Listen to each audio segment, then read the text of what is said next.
How many times have you asked yourself why your life feels so full of hardship? Why are some people born into abundance, while others must carry debts and suffering? Why do you do good, yet still meet misfortune, while the cruel seem to live in comfort? Is every injustice in this world simply fate's arrangement? Or are these invisible debts created in past lives, as taught in Buddhism? In the Buddhist teachings, nothing happens by chance. Every condition, every encounter, every sorrow or joy in this life is the result of karma. The actions, words, and thoughts we have planted across countless cycles of rebirth become karmic forces. When the time ripens, they return like debts of gratitude and resentment, compelling us to repay whether we want to or not. Some people come to love and support us because they once received our kindness in a past life. Others come to hurt us, to teach us lessons in forgiveness and patience. They are karmic creditors, returning to reclaim something we once caused, knowingly or unknowingly. Even those closest to us, parents, children, and life partners, may be here to repay a debt or to collect one. We are all within the wheel of cause and effect. If you truly understand this, you will realize that no one is truly making you suffer. You are simply repaying what you once owed. But how do you repay without resentment? How do you end karmic entanglements that have stretched across many lives? How should you live to transform karma, to move from a life filled with suffering into a path of peace, lightness, and liberation? In today's video, we will walk together on a journey of awakening, listening to the Buddha's guidance on how to repay the debts of life, money, and people from past lives through practice, compassion, and letting go. This is not a distant philosophy. It is a lamp for those who feel trapped in the heavy web of karmic conditions. Open your heart to receive it. For only when we accept repayment with a loving mind do we truly free ourselves. Understanding karma and debts without form. If you can see through with the eyes of awakened wisdom, you will recognize that in every relationship of ordinary life, from family members to colleagues at work to strangers you meet for only a few minutes, no one appears without cause. In the Dharma, encounters are not random. They are the result of connections woven in past lives.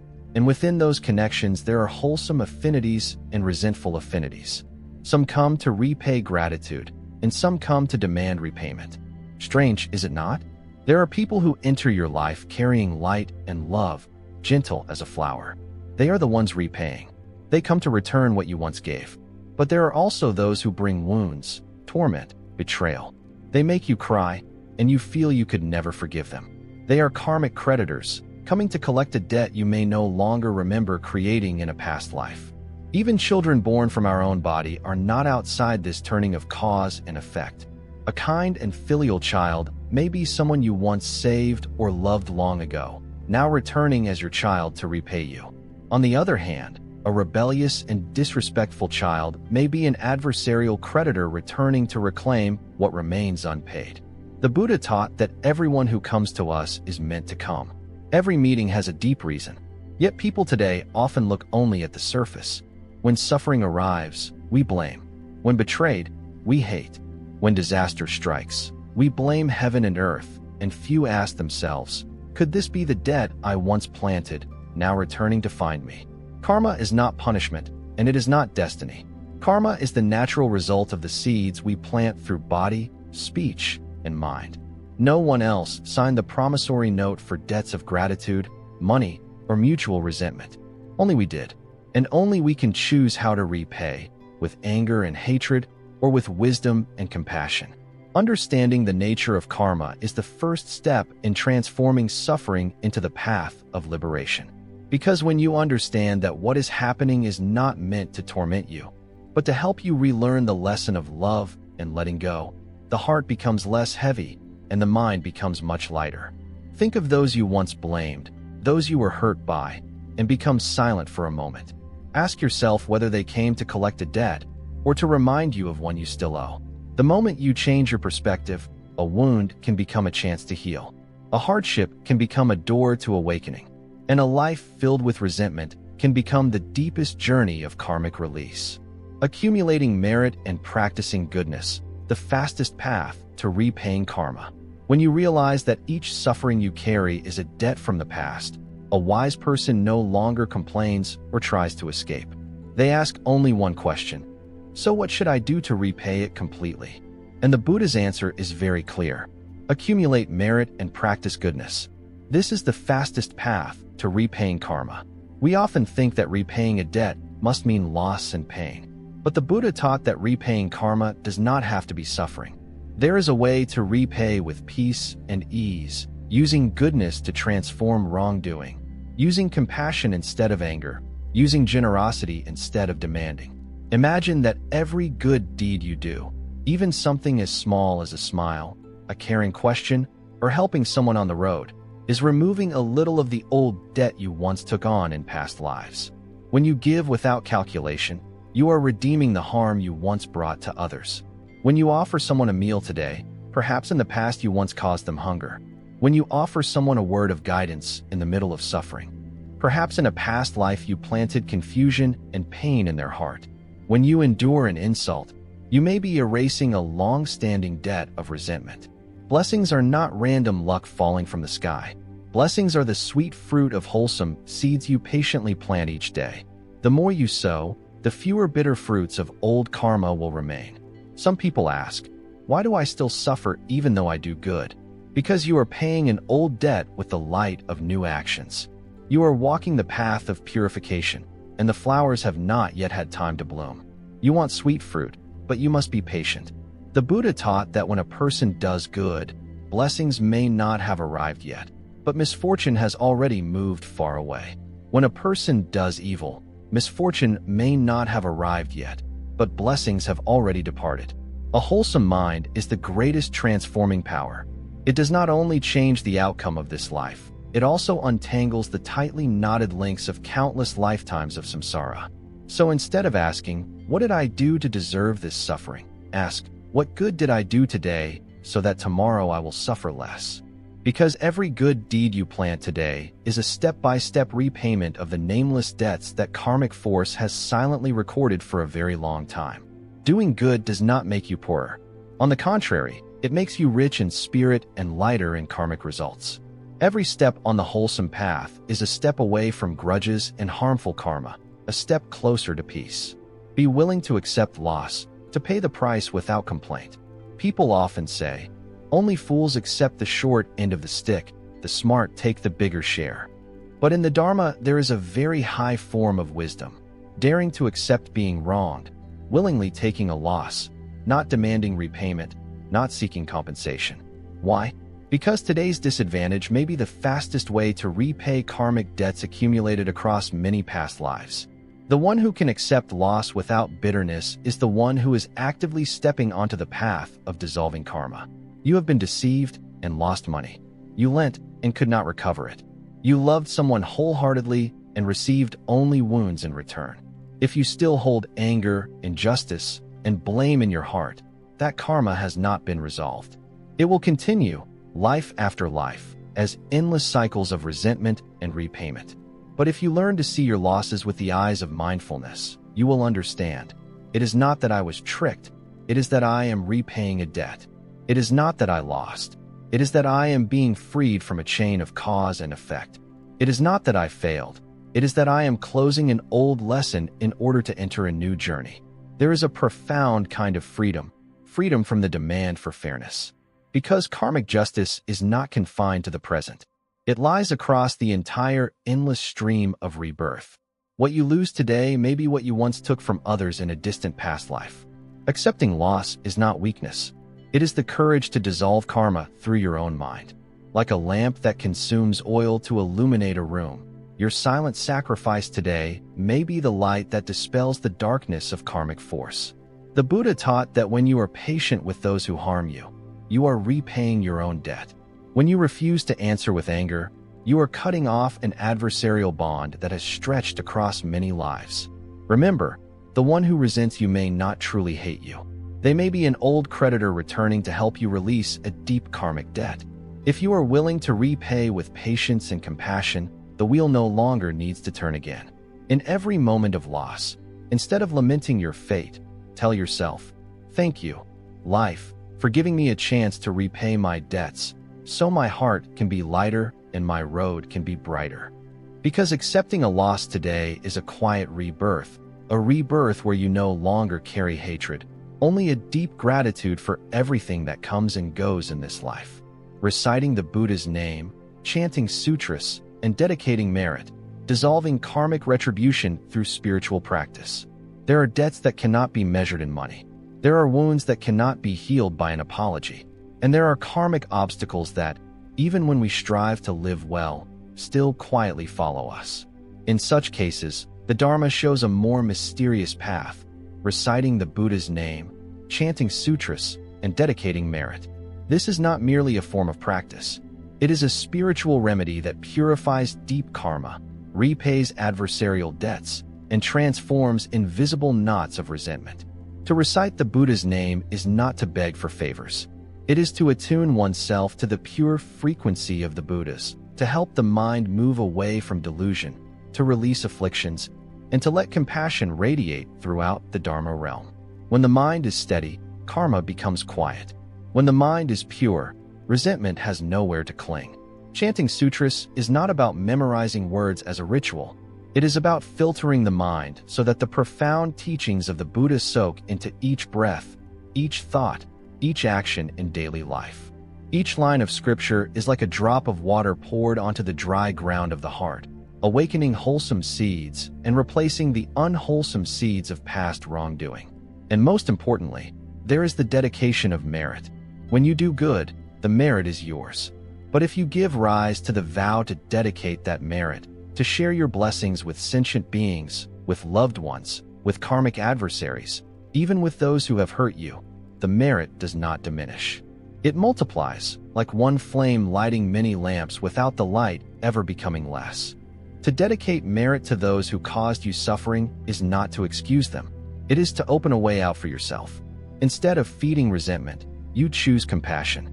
Forgiveness is not because they deserve it, but because your heart deserves peace. The Buddha taught that when a person gives rise to Bodhi mind, cultivates diligently, and dedicates merit to all beings, the merit is beyond measure. So do not think that chanting or reciting is only for someone else. You are also repaying your own debts. Each time the mind returns to mindfulness, each time you make a vow toward goodness, each time you quietly sit and chant a sutra in the stillness of the late night, karma grows calmer and dissolves. Knots of resentment loosen and fall away. Each recitation is a step back to your true self, where no one is an enemy, no debt is impossible to repay, and no suffering is beyond transformation by the light of wisdom and compassion.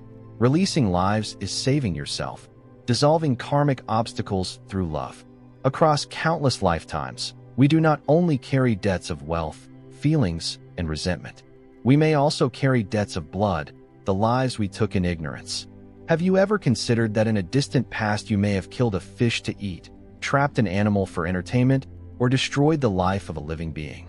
Even in a moment of carelessness, every action, no matter how small, can plant a seed of the karma of killing. Therefore, releasing lives is a way to repay those debts with compassion.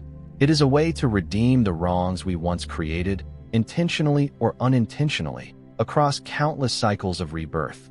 Releasing lives is not simply buying fish, birds, or snails and letting them go. It is a sacred ritual of awakening. When we truly understand the value of life, when we bow our head before the karma of killing we ourselves have accumulated, and when we vow to stop taking the life of any being from this day onward, releasing lives becomes an antidote to the karma of killing. Just as darkness cannot remain where there is light, genuine love can dissolve the invisible hostility between ourselves and other beings. Some people say, "I am just an ordinary person." Can I really dissolve deep karma simply by releasing a few small fish? Please remember this. Even a single drop of nectar falling into the ocean of suffering can soften the waves. One life saved is one enmity resolved. The Buddha taught that saving one life is greater than building 7-tiered stupas. This also applies to all living beings. Whether fish, birds, or even creatures people fear, all possess life. All have consciousness. All know pain, and all seek peace. And who knows, among them may be souls who were once your beloved family in the distant past, now returning in another form, waiting for a chance to be freed. Releasing lives is also not limited to the act itself. It is a vow to live. From today, I vow not to kill. I vow to love. I vow to walk through life with respect for the lives of all beings. Each time you release lives, you light a candle of compassion within your heart, and at the same time you illuminate a hidden corner in the spirit of karmic adversaries who once approached you with hostility. When they are saved, their resentment fades. When they are released, you too are released. You may not see results immediately, but like a young tree nourished by drops of pure water, the merit of releasing lives will quietly grow until one day it shelters your own life with shade. A harmonious family, the place where debts of gratitude and resentment from many lifetimes are resolved. There is a place where karmic ties appear most clearly, not in society and not in fleeting relationships, but in the family, the place where we are born, grow up, love, argue, and live together day by day. And it is precisely there that debts of gratitude and hostility from many past lives are reenacted most vividly. Have you ever seen a household where a father is cold, a mother is gentle, one child is intelligent yet rude, another child is obedient yet plagued by chronic illness? This is not accidental. Each member of the family has deep karmic connections with one another, reunited in this life to repay or to compensate. The Buddha taught that relatives meet through conditions. When conditions exist, people remain close. When conditions end, they part. The family, which seems like the safest haven, can sometimes be the place that wounds us most deeply, because the people we love are often the people with whom we carry the heaviest karma.